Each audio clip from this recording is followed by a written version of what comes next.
कि आप भी कनाडा बस आने ही वाले हैं, आपकी पीआर लग चुकी है एज अ न्यू इमिग्रेंट, आपने फ्लाइट्स की टिकट भी बुक करा दी, लेकिन आपका दिमाग ऐसे हिला पड़ा है कि टोरंटो जाएं, कि वैंकूवर जाएं, कि कैलगरी जाएं, कि कौन से शहर जाएं कि शुरू में हमारे पैसे बच जाएं, हमारी सेटलिंग इजी हो जाए और हमें कोई गाइडेंस मिल जाए। तो ये वीडियो आप ही के लिए बनाया है मैंने आज। इमेजिन करिए आप कनाडा आ चुके हैं और आपने एक ऐसा शहर चुना यहां आने से पहले जिसमें आपको उम्मीद थी कि आपको मिलेगी affordability, better living conditions, extreme temperature से छुटकारा और बहुत सारी जॉब अपॉर्चुनिटीज। लेकिन आपने डिसीजन ले लिया गलत और अब आपको वो शहर दे रहा है less job opportunities, extreme weather conditions और हाई रेंट्स। आपकी फैमिली और आपके लिए ये तो एक नाइटमेयर हो सकता है। तो इसीलिए इस वीडियो में मैं ये बातें डिस्कस करने वाला हूं कि कौन से शहर आपको सूट करते हैं।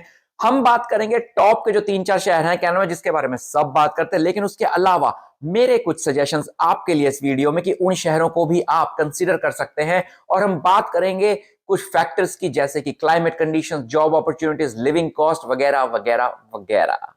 तो हाँ जी, बिना किसी विलंब के, बिना किसी देरी के आज की दुकान खोलते हैं। यार देखो, अगर तो आपके रिश्तेदार यहाँ पे हैं या क्लोज फ्रेंड्स इंडिया से यहाँ पे हैं तो नो डाउट आपको उसी शहर में जाना चाहिए, उसके आसपास I would say with in 50, 60, 70 या 100 किलोमीटर के अंदर रहना चाहिए, क्योंकि इनिशियली जो सपोर्ट सिस्टम आपको चाहिए, और आपको सपोर्ट सिस्टम जरूर चाहिए होगा, वो आपको उनसे बेहतर कोई दे नहीं पाएगा। अगर आप एक आईटी गुरु हैं, आईटी प्रोफेशनल हैं और आपको लगता है कि आपकी जॉब तो यार दुनिया के कोने में या कनाडा के किसी भी कोने में रह सकती है, तो आपको ये वीडियो देखने की जरूरत नहीं है। आप अपनी कोई भी शहर लो कॉस्ट लिविंग वाला ले सकते हैं रिसर्च के बेसिस पे और मजे की जिंदगी वहां पे गुजार सकते हैं। लेकिन अगर आप आईटी वाले नहीं है और आप मेरी तरह हैं जिसने कभी पढ़ाई में ज्यादा ध्यान दिया ही नहीं, तो आपके लिए ये वीडियो है और आपको ये जानना बहुत जरूरी है कि कौन सा शहर आपके आपके फ्यूचर के लिए, आपकी फैमिली के लिए बेस्टेस्ट रहने वाला है। तो यार देखो, it is a no brainer कि टॉप 3 शहर जो सबके मन में आते हैं, जो पूरी दुनिया में छाए हुए हैं, जो हर इमिग्रेंट आने से पहले सुनता है, वीडियोस देखता है, रिसर्च करता है, वो टॉप 3 हैं टोरंटो, वैंकूवर और कैलगरी। और हम इन तीनों शहरों के बारे में भी बात करेंगे, लेकिन कुछ सजेशन और आने वाले हैं, तो वीडियो में बने रहिएगा मेरे साथ। तो नो प्राइजेस फॉर गेसिंग, सबसे पहले हम बात कर लेते हैं सबका प्यारा, घर का बड़ा बेटा, सबका दुलारा, हमारा अपना टोरंटो, जिसको यहाँ के कुछ नए आए इमिग्रेंट्स जवान खून वाले बोलते टोरंटो। लेकिन हम टोरंटो को टोरंटो ही रहने देंगे। और टोरंटो की अगर मैं बात करूं तो देखो, जब मैं कहता हूं टोरंटो, तो what I am referring to you is GTA. जैसे इंडिया में होता है ना greater Noida, greater Faridabad, greater Gurgaon, वैसे ही जीटीए, ग्रेटर टोरंटो एरिया। तो टोरंटो तो हो गया डाउनटाउन और उसकी जो लिमिट्स होती हैं, उसके आसपास का सारा एरिया माना जाएगा आज की वीडियो के लिए टोरंटो। या टोरंटो में सबसे बड़ा शहर है, सबसे ज्यादा इकोनॉमिक ग्रोथ यहाँ पे है, सबसे ज्यादा जॉब अपॉर्चुनिटीज यहाँ पे है। स्पेशली अगर आप रियल एस्टेट की फील्ड में, आईटी की फील्ड में, मीडिया की फील्ड में, हेल्थ केयर की फील्ड में, बैंकिंग की फील्ड में, इन सब में आपका करियर है या आप अपना करियर बनाना चाहते हो, तो no doubt, hands down, Toronto is the right fit for you. यहाँ पे जॉब अपॉर्चुनिटीज भी बहुत ज्यादा हैं, यहाँ पे एवेन्यूज भी बहुत ज्यादा हैं घूमने फिरने के, यहाँ पे आपको ग्रोथ भी मिलेगी। यहाँ पे आपको डाउनटाउन का आप जब साइज देखोगे, आप यहाँ पे नंबर ऑफ कंपनीज देखोगे, चाहे वो बैंक्स हो, मैन्युफैक्चरिंग हो या कोई भी टाइप की कंपनीज हो, आपको खुद ही पता चल जाएगा कि ये शहर कनाडा के अंदर किस लेवल पे चल रहा है। तो सबसे पहले अगर मैं वेदर की बात करूं तो देखो, ठंडा तो ओवरऑल सारा कनाडा ही है, लेकिन टोरंटो में आपको सारे सीजन्स देखने को मिल जाते हैं। सर्दियों में -20 भी हो जाता है, -30 भी चला जाता है, फील्स लाइक। गर्मियों में आपको 30, 32, 34, 35 डिग्री होता है, लेकिन वो तेज इतना लगता है जैसे इंडिया का 50 डिग्री हो मानो। ऑटम भी है, स्प्रिंग भी है, फॉल भी है, सब कुछ मिलेगा आपको टोरंटो में वेदर वाइज। अगर आप देखें तो Toronto could be a right mix for you if you prefer that kind of weather. और अगर आप थोड़े से घबराए हुए रहते हैं कि यार मैं नई जगह जा रहा हूं, पता नहीं, आई एम अ ब्राउन गाय, कैसा होगा, कनाडा के लोग मुझे अपनाएंगे नहीं अपनाएंगे, मेरा अड़ोस पड़ोस कैसा होगा, ऑफिस का एनवायरनमेंट कैसा होगा, पब्लिक ट्रांसपोर्ट में मैं ट्रैवल करूंगा तो कैसा होगा, तो आपको टोरंटो को लेके बिल्कुल चिंता करने की जरूरत नहीं है। ये घर का प्यारा बड़ा वाला बेटा है जो सबकी जिम्मेदारी उठा के चलता है। ये बहुत ही मल्टीकल्चरल एक सोसाइटी है, यहाँ पे बहुत ही ज्यादा मल्टीकल्चरलिज्म आपको देखने को मिलेगा, not just from the South Asian community but also from East Asian, आपको black community, brown community, even white community, Caucasian जो मैं बोलूं, डिफरेंट डिफरेंट कंट्रीज से, यानी कि यूरोपियंस, बहुत सारे यहाँ पे। It's a very good mix of people in Toronto. तो उस बारे में आपको घबराने की बिल्कुल भी जरूरत नहीं है।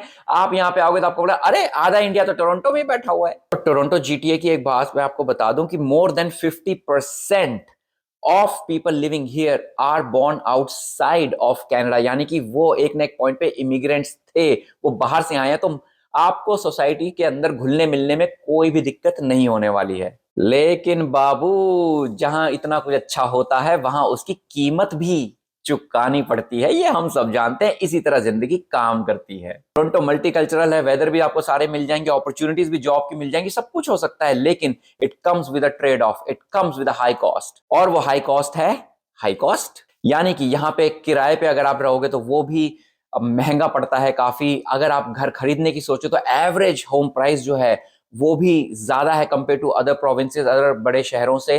अगर आप सोच रहे हो यहाँ पे आपको घूमने फिरने जाना है, खाने पीने जाना है, तो आई थिंक रेस्टोरेंट्स वगैरह में भी रेट कंपैरेटिवली अदर जगहों से ज्यादा पड़ जाते हैं। आपको सैलरीज भी कंपैरिजन में आपको दूसरी जगह से ज्यादा मिल सकती है, depending on your field of course and your experience. लेकिन अगर आपको ज्यादा पैसे मिल रहे हैं तो आपका खर्चा भी टोरंटो जीटीए में ज्यादा ही हो रहा है बाबू।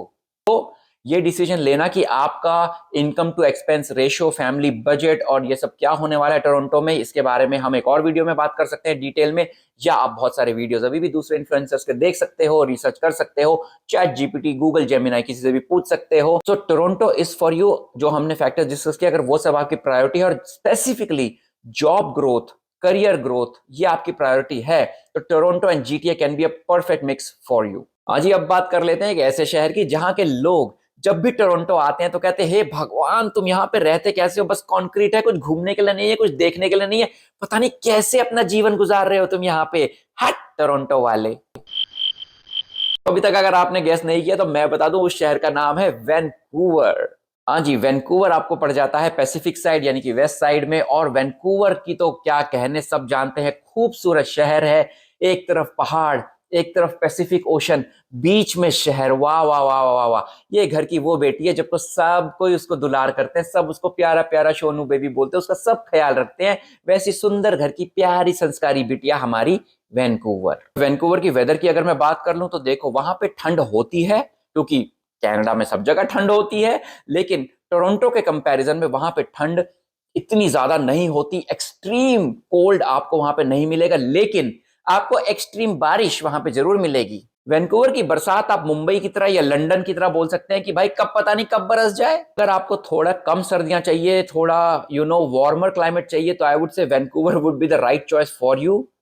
लेकिन वेदर के साथ साथ वैंकूवर में रहने वाले लोगों की खास चीज जो है वो फेवरेट है, वो है आउटडोर्स जाना। वैंकूवर और उसके आसपास इतने सारे पहाड़ हैं, हाइक्स हैं, ट्रेल्स है, इतने सारे बीचेस हैं, तो वहां के लोगों को बहुत पसंद है बाहर जाना, बाहर एक्सप्लोर करना। तो अगर आप भी ऐसे हो जो बाहर जाना, आउटडोर्स में जाना, कैंपिंग करना, ट्रिप्स बनाना बहुत पसंद करते हो, तो Vancouver will be the perfect choice for you. लेकिन किसी ने सच कहा है कि बाहर घूमने फिरने और कैंपिंग करने से पेट नहीं पलता बाबू, घर नहीं चलता। बात कर लेते हैं जॉब अपॉर्चुनिटीज इन वैंकूवर। तो यार देखो, वैंकूवर में जॉब अपॉर्चुनिटीज हैं, नो डाउट, बड़ी बड़ी कंपनीज वहां पे भी हैं, लेकिन not as big as compare to Toronto की जॉब मार्केट। तो यार वैंकूवर की जॉब मार्केट सेक्टर की अगर हम बात करें तो आपको मेजोरिटी वहां पे दो तीन सेक्टर जो मिलते हैं, वो टेक तो देखो है, टेक्नोलॉजी वहां पे है, आपको जॉब मिल सकती है। दूसरे जो दो मेजर वहां पे सेक्टर हैं जो टोरंटो से थोड़ा अलग है मार्केट, एक आपको मिलेगी आउटडोर एडवेंचर या फिर कह सकते हैं टूरिज्म। तो हॉस्पिटैलिटी और टूरिज्म में अगर आप कुछ देख रहे हैं तो वहां आपको एक अच्छी अपॉर्चुनिटी और ग्रोथ मिल सकती है। यहाँ पे फिल्म एंड एंटरटेनमेंट इंडस्ट्री भी है, तो media studies, again media, film and entertainment में अगर आपका करियर आप एनिमेशन में है या आप फिल्म स्टडीज में है, ऐसे किसी से रिलेटेड है, तो वहां पे भी आपको अच्छी ग्रोथ मिलने के काफी चांसेस हैं। लेकिन कॉस्ट ऑफ लिविंग की बात करी जाए तो हियर कम्स द शॉकर कि वैंकूवर की prices is one of the highest in not just Canada, North America. वहां का average home price is higher than Toronto, rent भी is in most cases higher than Toronto. तो ये आपको consider करना पड़ेगा कि आप वहां पे आके सेटल हो रहे हैं तो आपको अच्छा वेदर, आउटडोर जाने की अपॉर्चुनिटीज, घर में बर्फ में नहीं बैठना पड़ेगा, बाहर जाने की बहुत अपॉर्चुनिटीज मिलेंगी, ब्यूटीफुल लैंडस्केप मिलेगा, जॉब भी मिल जाएगी, लेकिन खर्चा का आपको देखना पड़ेगा। Toronto in itself is so expensive, तो वैंकूवर अगर मैं इससे ज्यादा ही बता रहा हूं तो आपको वो थोड़ा सा गणित अपना लगाना पड़ेगा, मैथ करना पड़ेगा, बहुत सारी रिसर्च करनी पड़ेगी। Then I would suggest make a sound decision please. चलो जी, अब हम बात कर लेते हैं तीसरे शहर की, जो कि घर के उस बच्चे की तरह है, मिडिल चाइल्ड, जिसके बारे में ज्यादा कोई ध्यान ही नहीं देता। किसी को पता ही नहीं उसके नंबर कितने आ रहे हैं स्कूल में, किसी को पता नहीं है वो स्पोर्ट्स में क्या कर रहा है, वो चाहता क्या है, लेकिन वो एक काबिल बच्चा है, उसमें बहुत ज्यादा पोटेंशियल है जिंदगी में आगे बढ़ने का, बस उसकी तरफ कोई घर में ध्यान दे दे। जी हां, मैं बात कर रहा हूं कैलगरी की। तो भाई देखो, कैलगरी भी एक बड़ा शहर है, अपने आप में एक बहुत ही संपन्न, सर्वगुण संपन्न शहर है। बहुत अपॉर्चुनिटीज वहां पे भी एग्जिस्ट करती हैं, हाँ, not as compare to Toronto या वैंकूवर। हाउएवर, बड़ा शहर होते हुए वहां पे भी जॉब अपॉर्चुनिटीज हैं। और अगर आप specifically oil and gas, natural resources में जॉब करते हैं, वो आपका करियर गोल है या उसमें आपका एक्सपीरियंस है, तो आई थिंक कैलगरी अल्बर्टा के अंदर जो पड़ता है, आपको बेस्ट ऑप्शन रहेगा जाने के लिए। तो basically logistics, engineering, construction, energy, इन सब में अगर आपकी महारत हासिल है, आपको, आप गुरु हैं इन सब चीजों के या इसमें गुरु बनना चाहते हैं, तो कैलगरी जो है वो आपको एक अच्छी अपॉर्चुनिटी, अच्छा बेस, अच्छा स्टार्टिंग पॉइंट दे सकता है। वेदर की बात करें तो यार देखो, वेदर वहां पे थोड़ा एक्सट्रीम रहता है। यस, आई एग्री कि वहां पे धूप बहुत निकलती है, विंटर्स बहुत अच्छी दिखती है, लेकिन वो धूप बाहर है तो आप बाहर जाओगे तो -35-40 डिग्री टेम्परेचर भी होता है। तो कैलगरी में सर्दियां बहुत लंबी हैं, ठंड बहुत ज्यादा है, समर्स बहुत शॉर्ट हैं, लेकिन अगर आप इन सब से साथ रह सकते हो, weather is not a big consideration for you, but jobs are, growth is, तो आप कैलगरी को भी कंसीडर कर सकते हो। और ये जान के आपको सबसे ज्यादा खुशी होगी कि अगर आपको रियल एस्टेट पोर्टफोलियो बनाना है, और ये बात मैं नॉट जस्ट एज आलसी आत्मा बट एज अ रियल्टर भी बोल रहा हूं कनाडा के अंदर, कि अगर आपको अपना रियल एस्टेट पोर्टफोलियो बनाना है मल्टीपल प्रॉपर्टीज का, तो Calgary makes it a bit easier for you. House pricing on an average Toronto से 40 से 50% कम है। रेंट्स भी टोरंटो के मुकाबले, वैंकूवर के मुकाबले बहुत कम है वहां पे। तो आपके पास ज्यादा पैसा जेब में बचेगा, ज्यादा पैसा आप इन्वेस्ट कर सकते हो स्टॉक मार्केट में या दूसरी प्रॉपर्टी बनाने में पहली के बाद, और मल्टीपल प्रॉपर्टीज का पोर्टफोलियो खड़ा कर सकते हो, चांस तो है। और लिविंग कॉस्ट में एक और बात मैं आपको बता दूं कि कैलगरी के अंदर no provincial sales tax. Tax की कंट्री है कनाडा, टैक्स के ही हम जीते हैं, कमाते ही हैं टैक्स देने के लिए सीआरए को। लेकिन अल्बर्टा में ऐसा है कि आपको वहां पे प्रोविंशियल पार्ट जो है सेल्स टैक्स का वो नहीं है, तो आपके लिए थोड़ा चीजें सस्ती हो जाती हैं खरीदनी। तो इन अ नटशेल, अगर आप एनर्जी सेक्टर, कंस्ट्रक्शन सेक्टर, इन सब में हो, तो Calgary can be a good choice for you. अगर आप इनिशियली पैसे बचाना चाहते हो, आपको लगता है कि यार सस्ता घर लेना है, चाहे रेंट पे ही लेना है, तो Calgary can be the choice for you. हाँ, लेकिन अगर आप एक्सट्रीम सर्दी नहीं सह सकते, तो Calgary is definitely not the way to go. और मैंने आपसे वीडियो के शुरू में बोला था कि इन 3 मेजर हब्स के अलावा मैं कुछ ऐसी सिटीज के बारे में बात करना चाहूंगा आपसे, जो मुझे लगता है जहां पे भी पोटेंशियल है। और अगेन, अगर आप आईटी वगैरह में जो कंप्लीटली रिमोट जॉब करते हो, तो ये cities make perfect sense for you. लेकिन अगर आप नहीं भी हो, तो भी आप इन सिटीज को भी इनिशियली पहले के 6 महीने, 1 साल एक्सप्लोर जरूर कर सकते हो। तो हाँ जी, लिस्ट में पहला नाम मैं बताना चाहूंगा विंडसर का। विंडसर जो है टोरंटो से करीबन 4 घंटे की ड्राइव पे पड़ता है, लेकिन विंडसर में सस्ती प्रॉपर्टीज हैं। Again, it's a border city, तो यानी कि यूएसए के बॉर्डर के साथ लगता है, जैसे कि वैंकूवर लगता है या टोरंटो नायग्रा लगता है। तो Windsor also has some potential. अगर आपको जॉब अपॉर्चुनिटी विंडसर में मिलती है, आप सस्ता रियल एस्टेट लेना चाहते हैं, ऐसी कोई भी आपकी प्रायोरिटी है, विंडसर को कंसीडर तो जरूर कर सकते हो। दूसरा, अगर आप टोरंटो से ईस्ट की तरफ निकल जाओ, वहां पड़ता है करीबन टोरंटो से 2.5 घंटे दूर किंगस्टन। छोटा सा शहर है, इंडियन पॉपुलेशन भी वहां पे थोड़ी बहुत है, वहां पे आर्मी स्कूल वगैरह है कनाडा का। तो अगर आप चाहो तो आप किंगस्टन को भी एक्सप्लोर कर सकते हो। और आगे निकल जाते हैं ईस्ट में, तो हम चले जाते हैं मॉन्ट्रियल की तरफ, जो कि क्वेबेक के प्रोविंस में पड़ता है। मैं क्वेबेक सिटी आपको इसलिए नहीं बोलूंगा क्योंकि ब्यूटीफुल है, बहुत सुंदर है, ऐसा लगता है बिल्कुल आप यूरोप में आ गए हैं, लेकिन language is a big barrier there. तो मॉन्ट्रियल के अंदर अगर आप आते हैं, तो मॉन्ट्रियल में अभी भी इंग्लिश और फ्रेंच दोनों चलती हैं। इंग्लिश बहुत कॉमन है। That is not a small city, not a very big city, but आप उसको भी as a new immigrant definitely अपने रेडार पे, अपने मैप पे रख सकते हो। Last but not the least, Ottawa. जी हाँ, कनाडा की जो कैपिटल है ऑटवा, वो आप जरूर एक बार उसके बारे में रिसर्च करें, पढ़ें, थोड़ा उसको एक्सप्लोर करने की कोशिश करें, क्योंकि वो भी एक बहुत बड़ा नहीं लेकिन बहुत छोटा शहर भी नहीं है। इनफ गवर्नमेंट जॉब्स है वहां पे, या गवर्नमेंट ऑफिसेज हैं जहां पे आपको अपॉर्चुनिटीज मिल सकती है। काफी कंपनियों के हेड ऑफिस वहां पे है, नहीं तो ब्रांच ऑफिस, रीजनल ऑफिस वहां पे है। ऑटवा भी एक ऐसा शहर है जहां पे cost of living, specially about housing and other stuff, is not very expensive. Toronto से ज्यादा दूर भी नहीं है, करीबन 4 घंटे लगते हैं आपको ऑटवा पहुंचने में by road.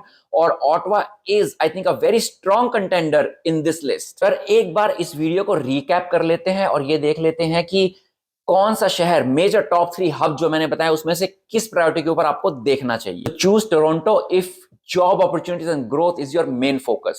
Choose Vancouver if weather and lifestyle is your main focus. And choose Calgary if affordability and lower cost of living is your main focus. If you are also planning to move to Canada या आपकी PR आ चुकी है, आप बस आने ही वाले हैं और आपने चूज किया है टोरंटो GTA में रहना, तो please you can reach out to me any time और मैं आपकी हेल्प कर सकता हूं as a licensed professional experience realtor in Toronto GTA area. Whether it be for renting, whether it be for buying your first home, या फिर आप just real estate की मार्केट के बारे में कुछ इंफॉर्मेशन लेना चाहते हैं, I will be more than happy to help you out. No obligation guidance, no obligation advice. I will try my best कि मैं आपको बेस्ट और राइट इंफॉर्मेशन दे सकूं। Guys, thank you for watching, thank you for stopping bye. और जाने से पहले जैसा कि मैं हमेशा कहता हूं कि अगर आप कनाडा आने वाले हैं या अभी अभी आ चुके हैं या बस पहुंचने ही वाले हैं, तो आप सबके लिए वेलकम टू कनाडा।